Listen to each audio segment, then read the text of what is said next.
Hindi nga raw patas mismo ang trato ng mga referee kay Lebron sa game 2 na nangyari. Ayon yan mismo sa statement nitong si JJ Redick after ng game nila na nangyari, kung saan mismo naging controversial yung game na yan dahil mismo sa mga official. Dahil ngayon pa lang maraming fans, analysts at dating mga players at sa Lakers camp mismo ang naniniwalang hindi nga raw naging consistent ang officiating ng referee sa buong game 2 na to na nangyari. Ang pinaka main issue, yung pagkakaiba nga raw ng foul calls pabor sa OKC kumpara sa Lakers. Marami ang nakapansin na kapag physical ang depensa ng Thunder, madalas no call. Pero kapag Lakers ang gumawa nga raw, parehong contact, mabilis ang whistle ng refs. Katulad na lang sa senaryo nitong si Lebron kontra dito kay Alex Caruso. Ang bilis pumito ng referee dyan. Gusto ni Lebron ang continuation pero hindi yan pinansin ng mga referee.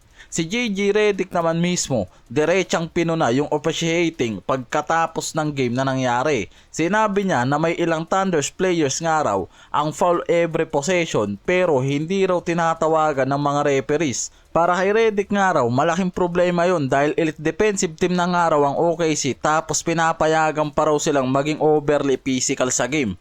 Halos 26 ang nakuwang personal foul sa game ng Lakers, nasa 21 foul lang ang OKC. Isang flagrant foul ang nakuha dito ng OKC dito kay Shai Gilgeous kontra kay Reeves. Pero halos 4 na offensive foul ang nakuha naman ng Lakers. Kaya sobrang ibang araw yung tawag. Physical ang laro ng OKC pero lumalabas na walang ginagawang action dyan. Yung mga referees, hindi yan galing sa akin galing mismo yan kay JJ Redick. Parang ang lumalabas, referee yung pinakakalaban ng Lakers ngayon sa series na to. May isang analyst pa yung nabasa ko na nagsabi na hindi nga raw talaga maiiwasan na yung pabor na tawag ng mga referee sa Thunder. Kaya kailangan nga raw talaga ng Lakers na mag-focus sa game plan nila paano pipigilan ng Thunders. Ang tanong, mapipigilan ba kung referee mismo yung kalaban nila? Base mismo naman kay Redick kasi, habang ang Thunders nakakakuha ng mas maraming trips sa free throw line para sa Lakers side, ito yung isang araw sa pinakadahilan kung bakit nawawala sila sa momentum. Lalo na sa crucial stretches Noong third quarter, dyan mismo kasi nagkaroon ng malaking run. Ang Thunders halos umabot sila sa 30 plus run. May isa pang interesting na point itong si Redick tungkol sa Thunder. Sinabi niyang possible isang araw sa dahilan kung bakit maganda ang whistle ng OKC dahil hindi sila masyadong nagrereklamo o nagpapakita ng emosyon sa mga referees kaya pinapaboran.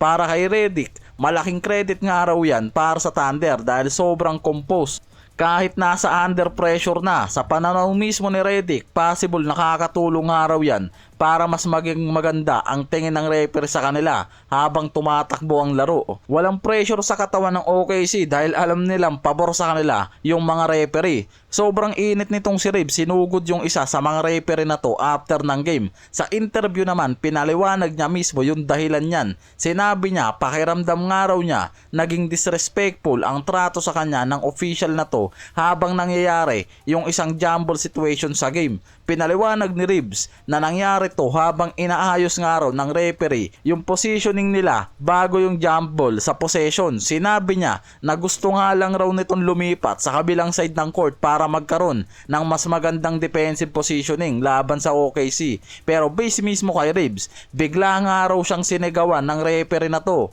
ng harap-harapan kaya parang binastos nga raw talaga itong si Reeves At dyan mismo, hindi nga raw talaga parehas yung trato ng official, lalo na sa Lakers. Hindi ako nagsabi niya na, based sa maraming articles na rin yan ngayon na naglalabasan na sobrang pabor talaga sa OKC Thunder yung tawag ng mga official.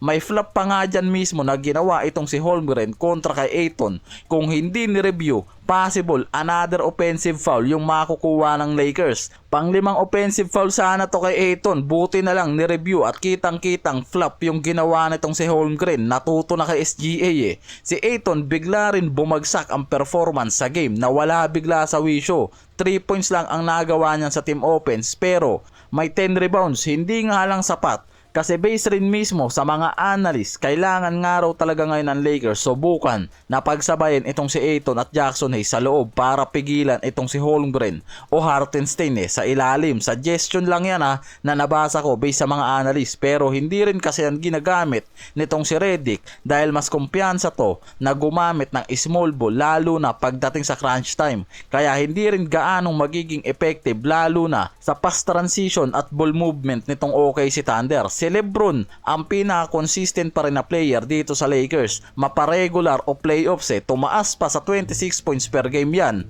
Papasok mismo sa playoffs kumpara sa 21 points per game niya sa regular. Kaya ibang-ibang araw talaga itong si LeBron pagdating ng playoffs yan mismo yung inaasahan sa kanya ng Lakers Walang Luka, kaya walang no choice kung hindi umasa kay LBJ, lalo ngayon na 0-2 na sila.